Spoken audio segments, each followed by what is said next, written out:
Hello guys, welcome back to our channel. Matrix, determinants and matrices हम already चालू कर चुके हैं। डिटर्मिनेंट्स हमने बेसिक जितना भी हमें देखना था वो हम ऑलरेडी देख चुके हैं।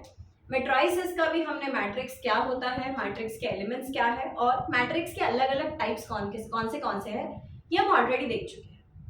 अब हमें दोस्तों मैट्रिक्स का अलजेब्रा पढ़ना है। अलजेब्रा मतलब क्या? Addition, subtraction, multiplication and division. पर अब मैट्रिक्स का हम सब कुछ तो नहीं कर सकते, डिवीजन हम मैट्रिक्स का नहीं कर सकते। डिवीजन भी हम अगर मैट्रिक्स का करते हैं तो उसको हम मल्टीप्लिकेशन में कन्वर्ट करके करते हैं। तो हमें मैट्रिक्स के चार टाइप के अलजेब्रा देखने हैं।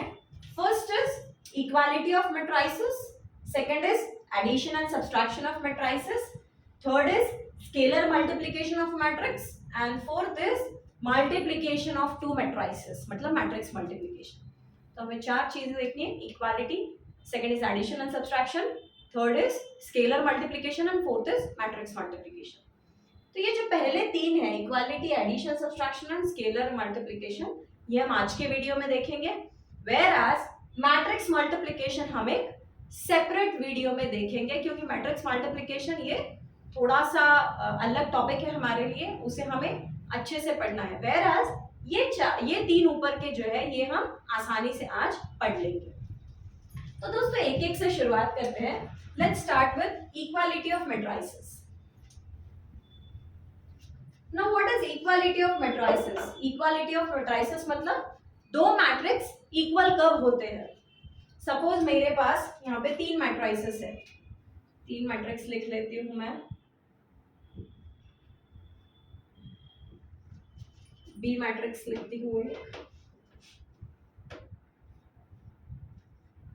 और एक सी मैट्रिक्स में लिखती हूँ।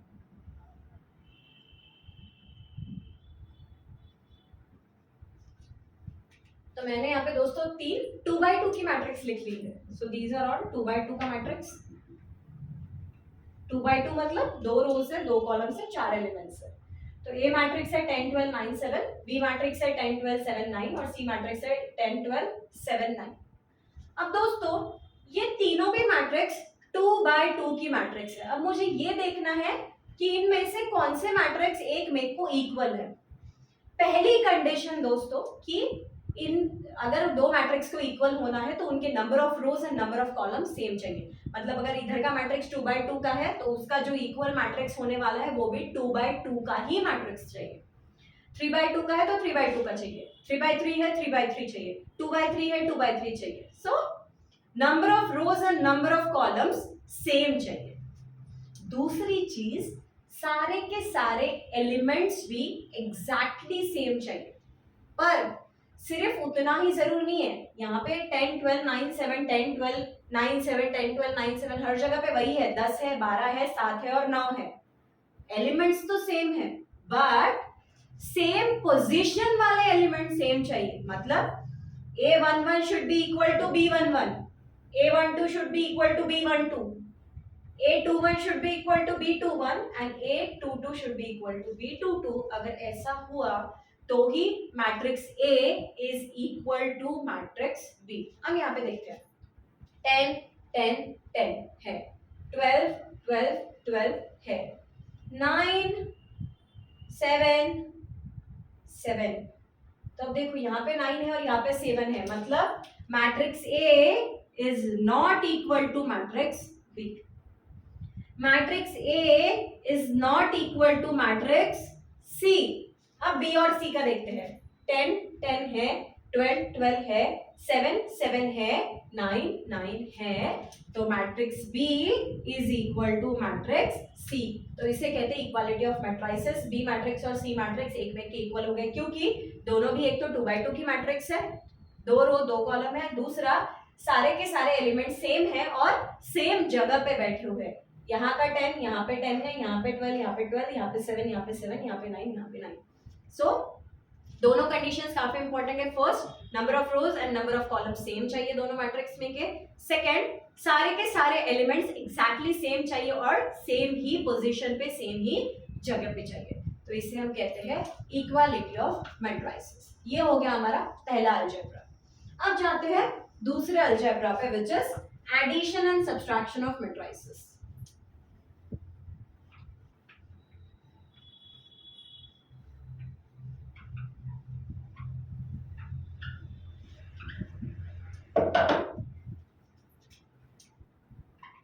तो दूसरा अलजेब्रा देखते हैं दोस्तों, एडिशन सब्सट्रैक्शन, साथ में ही देखने वाले हैं हम ऑफ मैट्रिसेस। अब मैं दो मैट्रिक्स लिख लेती हूँ। सो दो मैट्रिक्स है मेरे, ए matrix A11 A12 A21 A22, B matrix भी लिख लेती हूँ B11 B12 B21 B22, elements कुछ भी हो सकते हैं, तो मैंने सिर्फ इनको जनरल फॉर्म में लिख लिया A11 A12 A21 A22 B11 B12 B21 B22।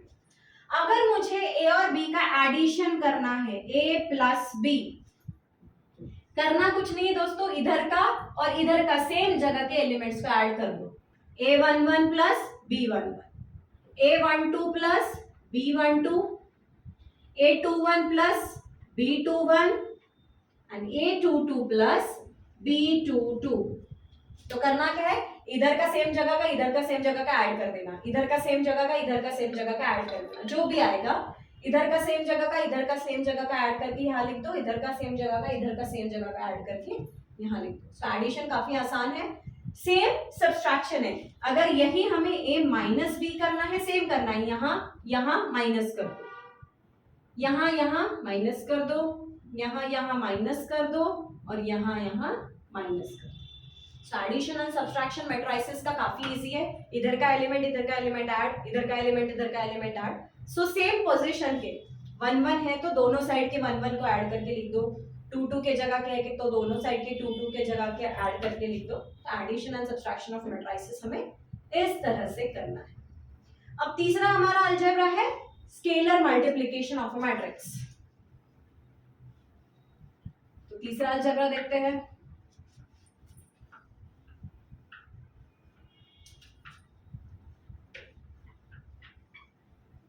अब दोस्तों पहले मुझे ये बताओ कि स्केलर का मतलब क्या होता है। स्केलर मतलब कांस्टेंट। तीसरा अलजेब्रा देखने वाले हैं हम, स्केलर मल्टीप्लिकेशन।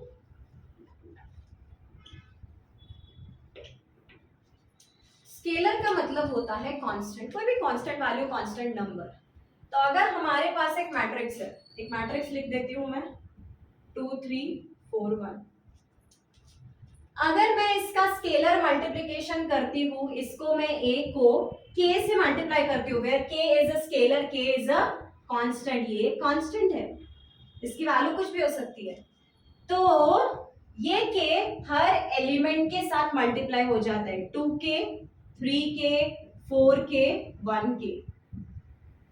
तो स्केलर मल्टीप्लिकेशन में क्या होता है, अगर मैट्रिक्स को हम किसी स्केलर से मल्टीप्लाई कर रहे हैं तो वो हर एलिमेंट के साथ मल्टीप्लाई हो जाता है। सपोज अभी k के जगह पे है 5, सो मेरा कांस्टेंट है 5, पहले a मैट्रिक्स थी, a को मल्टीप्लाई किया मैंने 5 से, सो सब 5 से मल्टीप्लाई हो जाएंगे, 2 into 5 3 into 5 4 into 5 and 1 into 5। तो इसका आंसर आ जाएगा 10 15 20 एंड 5।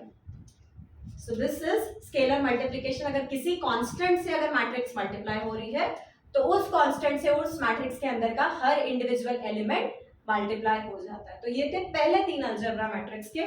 पहला था इक्वालिटी ऑफ मैट्रिसेस, अगर दो मैट्रिक्स को इक्वल होना है तो number of rose number of column same चाहिए, और दूसरा हर एलिमेंट, हर जगह का एलिमेंट एग्जैक्टली सेम चाहिए। दूसरा था addition and subtraction of matrices, same जगह के करस्पॉन्डिंग एलिमेंट्स को हमें ऐड या सब्ट्रैक्ट कर देना है, मतलब A11 plus B11 A12 plus B12, या फिर सब्सट्रैक्शन में भी वैसा है। तीसरा स्केलर मल्टीप्लिकेशन ऑफ मैट्रिक्स, अगर किसी मैट्रिक्स को अगर स्केलर से या कांस्टेंट से हम मल्टीप्लाई करते हैं तो उस मैट्रिक्स का हर एलिमेंट इंडिविजुअली उस स्केलर से मल्टीप्लाई हो जाता है। आखिरी अलजेब्रा है हमारा मैट्रिक्स मल्टीप्लिकेशन, जो हम अगले वीडियो में देखेंगे। तो अगला वीडियो देखना भूलिए मत। Stay tuned. Thank you.